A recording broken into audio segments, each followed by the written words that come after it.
Rotation de la poulie par une courroie. Une poulie motrice de diamètre d2 égale 75 cm tournant à la vitesse angulaire ω2 entraîne directement la poulie menée de diamètre d1 égale 30 cm.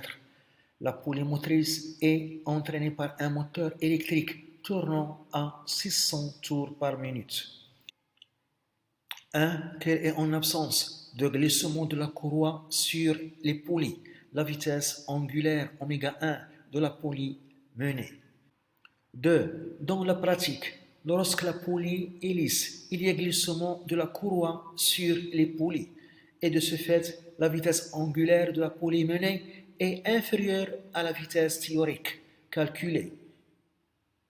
Le glissement s'exprime en pourcentage. Un glissement de 3% signifie que la poulie menée perd 3% de sa vitesse théorique. Quel est donc le glissement si la vitesse réelle de la poulie menée est ω'1 égale 1200 tours par minute? 1. Quelle est, en absence de glissement de la courroie sur les poulies, la vitesse angulaire ω1 de la poulie menée? 1. La vitesse angulaire ω1.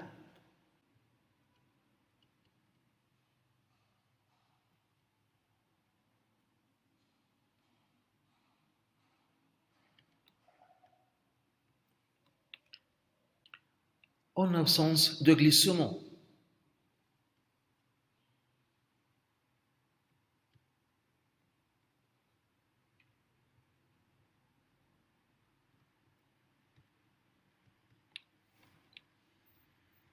En absence de glissement de la courroie sur les poulies, la vitesse d'un point de la courroie est égale à la vitesse linéaire d'un point de la périphérie de la grande poulie qui est égale à la vitesse linéaire d'un point de la périphérie de la petite poulie. Donc, en absence de glissement de la courroie sur les poulies, la vitesse d'un point de la courroie est égale à la vitesse linéaire d'un point de la périphérie de la grande poulie qui est égale à R2 fois la vitesse angulaire ω2 de la grande poulie. La poulie motrice est égale aussi à la vitesse linéaire d'un point de la périphérie de la petite poulie qui est égale le rayon R1 de la petite poulie fois sa vitesse angulaire ω1. Donc, on cherche ω1 est égal à R2 fois ω2 divisé par R1. Le rayon R2 est égal le diamètre D2 sur 2 qui est égal 75 cm divisé par 2. On trouve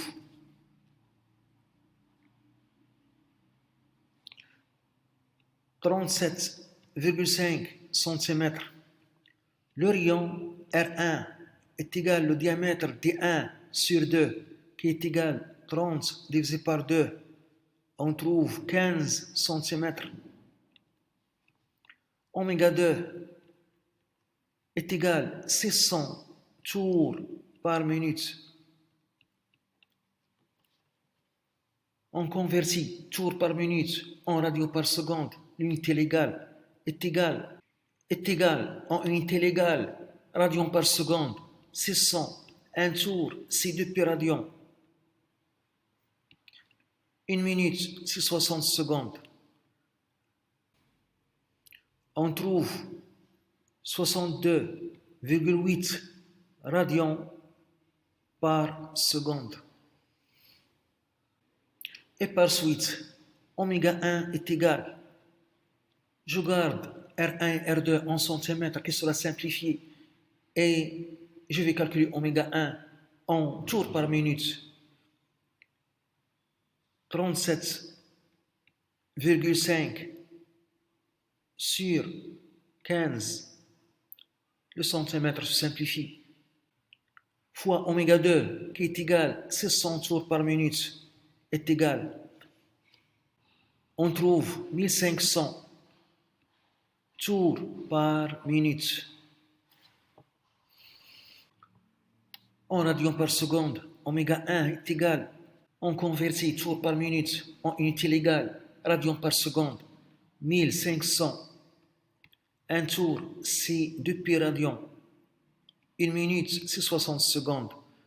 On trouve oméga 1 égal. On trouve oméga 1 est égal 157 radians par seconde.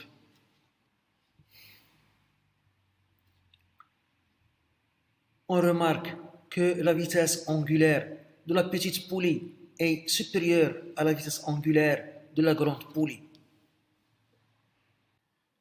2. Le glissement.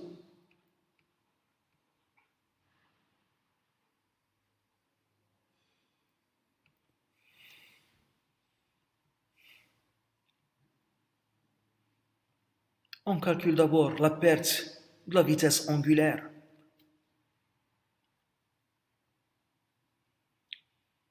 La perte delta oméga qui est égal oméga 1 moins oméga prime 1. Delta oméga, la perte est égale oméga 1, la valeur théorique calculée 1500 en tours par minute, moins la valeur réelle 1200 tours par minute. On trouve la perte 300 tours par minute.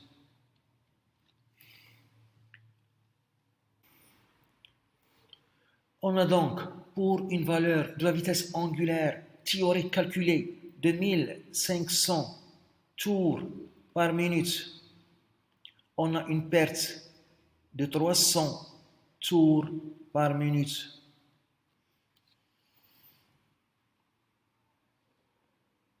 Pour 100 tours par minute, on a une perte X.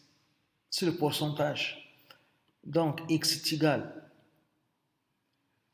300 fois 100 divisé par 1500. On trouve 20 tours par minute. Donc, le pourcentage, c'est 20%. Ce qui signifie que pour une vitesse angulaire théorique calculée de 100 tours par minute, il y a une perte de 20 tours par minute. Donc, la vitesse angulaire réelle est beaucoup inférieure à la vitesse angulaire théorique calculée. C'est un pourcentage important à cause de glissement qui provoque un échauffement de la courroie qui pourra être détruite.